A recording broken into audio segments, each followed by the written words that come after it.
Aquest circuit de nom tan evocador ens portarà gairebé fins al cel, quan cada dia pugem els cims més alts de Catalunya i l'Arieja francès, la Pica d'Estats, el Certascan, la Punta Recós i la Roca Cigalera.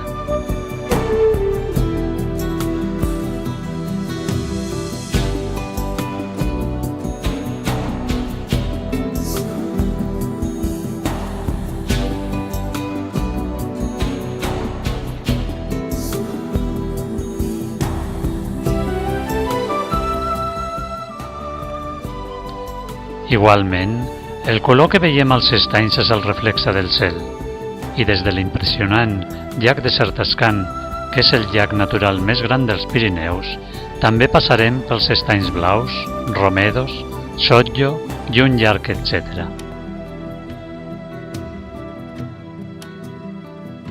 De fa uns anys s'està imposant la realització de travesses i circuits.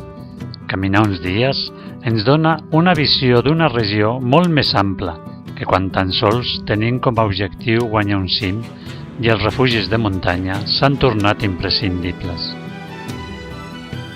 El circuit enllaça 4 refugis, el de Certascan, Pinet, Vallferrera i el càmping de Graus, a més de passar pel poble de Tavascan i fer un recorregut tant del nou Parc Natural de l'Alt Pirineu com de l'Arieja francès.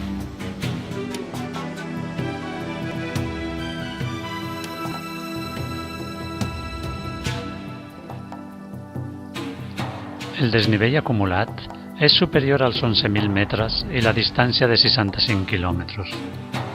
Els camins poc traçats, l'ascensió diària a algun cim i el pas de congestes de neu fins ben bé entrat l'estiu fan d'aquesta travessa quelcom especial. De totes formes, per facilitar el recorregut, el camí està senyalitzat. Els refugis ens ofereixen comoditat i en cas de necessitat, si no pugem als cims, podrem escurçar algunes etapes.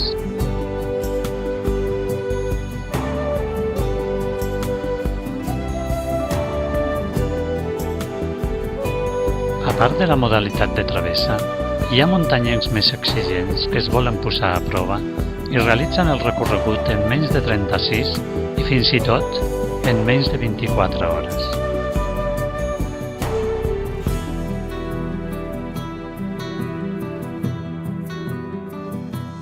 El Parc Natural de l'Alt Pirineu, per on discorre el circuit, és el més gran de Catalunya, amb un elevat interès geològic, un gran nombre d'espècies de flora singular, comunitats forestals, un refugi d'espècies animals rars o amenaçats i per això hem de ser molt respectuosos amb la natura.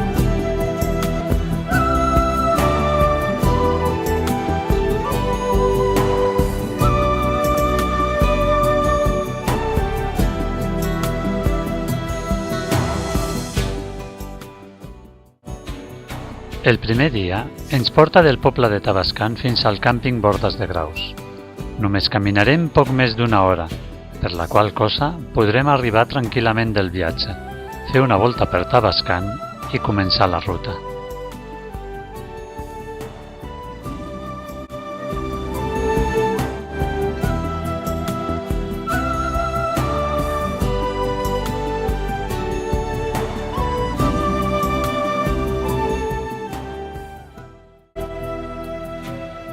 Podem gaudir d'un variat bosc caducifoli amb espècies com el roure, el freixa, l'avellaner, el bedoll, el cirerer, el noguer, l'erable i el trèmol. Aquest últim és molt utilitzat pel picot negre i el picot garcegros per fer els seus nius. Ens trobem a l'única zona humanitzada del recorregut i passem per diferents bordes. Aquestes construccions antigament eren molt utilitzades com una espècie de segona residència, ja que els seus habitants pujaven a viure a l'estiu per segar l'herba i controlar el bestiar que pasturava a l'alta muntanya. De fet, tots els serveis del càmping de Graus es troben en bordes rehabilitades. El segon dia ens porta fins al refugi de Certascan. Malgrat els desnivells que hem de superar, és una etapa molt còmoda, i ens posa a punt per les següents. Abans d'arribar a les bordes de Noarre, passem per un bosc d'avets.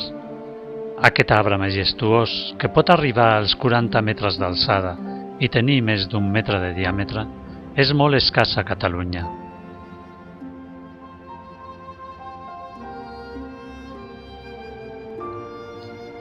Després passem per una pineda de pi negre, un arbre molt resistent al fred i a la neu per la seva forma. El pi acostuma a estar acompanyat pel bedoll i el besurt, que delecta moltes espècies animals amb un atractiu fruit vermell. La pujada és magnífica i ens acosta per la pleta vella a una successió d'estanys, els estanys blaus.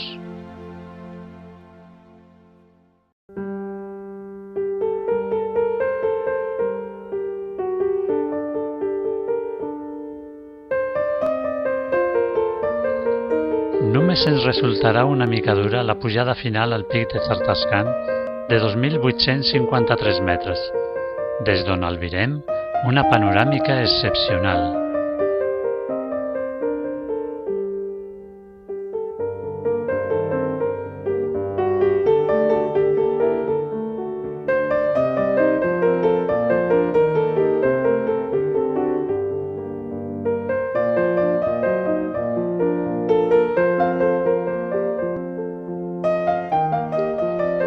Baixant cap al refugi, passem pel llac de Xartascan. El Xartascan és el llac natural més gran dels Pirineus, amb 1.200 metres de llargària, 600 d'amplada i 102 metres de profunditat. El seu profund i particular color blau cobalt contrasta amb el color vermell de les roques de les seves vores i el granet blanc de les crestes.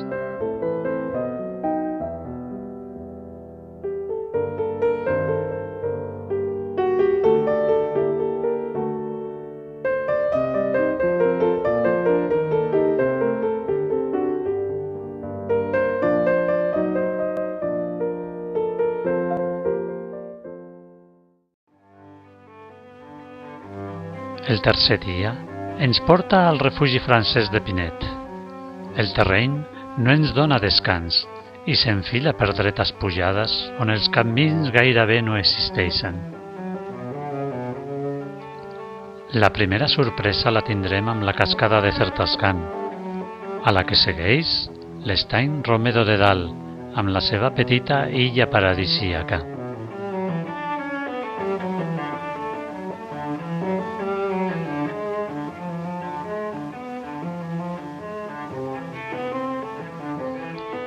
Seguint els torrents, guanyem l'estany inferior i altres petits estanys sense nom, per començar la forta pujada al port de l'Artiga. Bona part del recorregut es desenvolupa per prats alpins en els que també creixen petites flors com les gencianes grogues.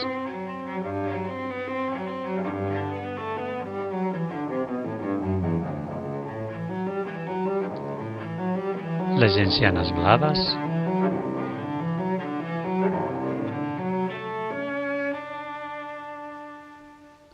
l'acònit i plantes arbustives com el ginebró o els nerets, que amb els seus colors ofereixen vistositat als prats.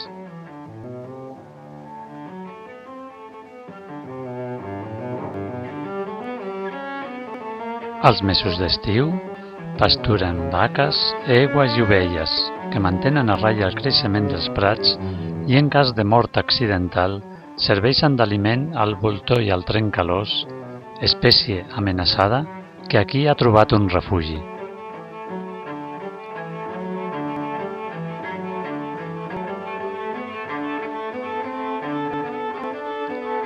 Fàcils de sentir però no de veure trobem a les marmotes.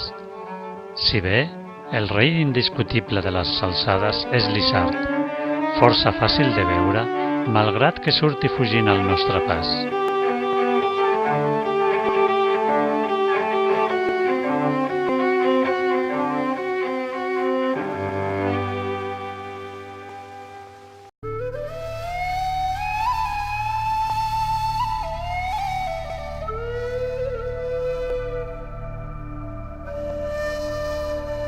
Ens endinsem al vessant francès per pujar a l'estany de Montestaure i la Punta Recós. Des d'aquí podem veure el nostre destí, on una vertiginosa baixada ens porta a uns flanquejos que finalitzen en una curta pujada amb un cable per guanyar el refugi de Pinet.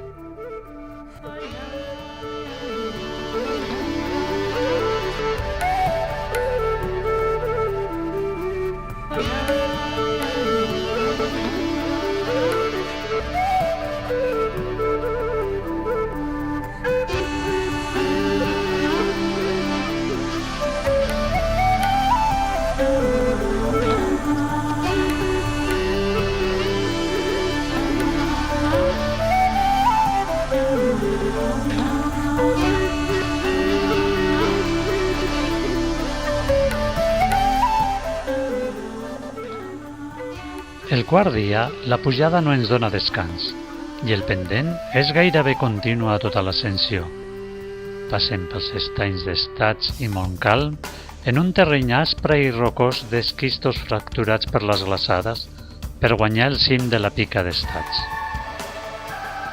Increïblement, trobem petites flors acolorides, com les saxífragues, les silenes o les violetes, i un endemisme gairebé exclusiu del parc, com la sargantana pallaresa, descoberta fa pocs anys.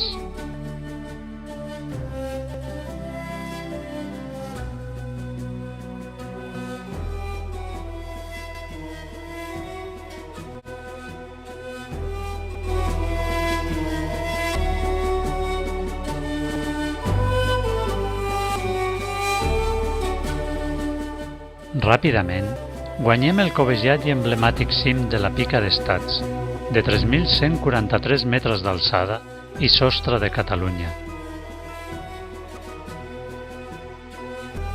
El pas d'una petita glacera ofereix un atractiu afegit a la ruta.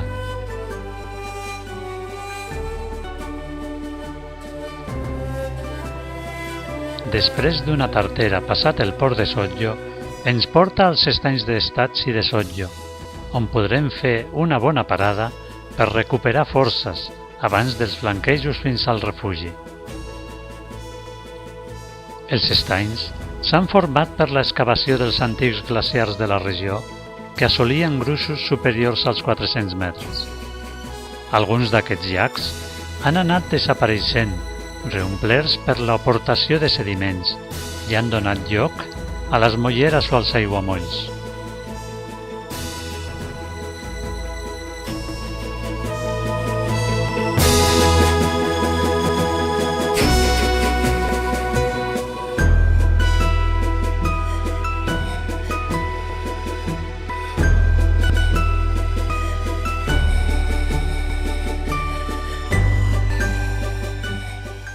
El cinquè dia tanquem el bucle a Tavascan, però el final del recorregut es fa esperar, ja que la etapa és molt llarga i sembla que mai arribarem al poble.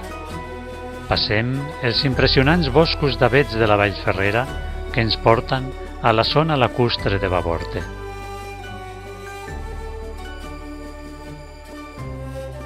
Després del coll de Bavorte guanyem la roca cigalera de 2.667 metres, des d'on tenim una panoràmica impressionant i en la que podem veure tot el recorregut d'aquesta travessa. La baixada ens porta fins la cabana de la Ribera de Voldís i poc després la vegetació i els paisatges canvien novament en aquesta zona que ens retorna a la civilització.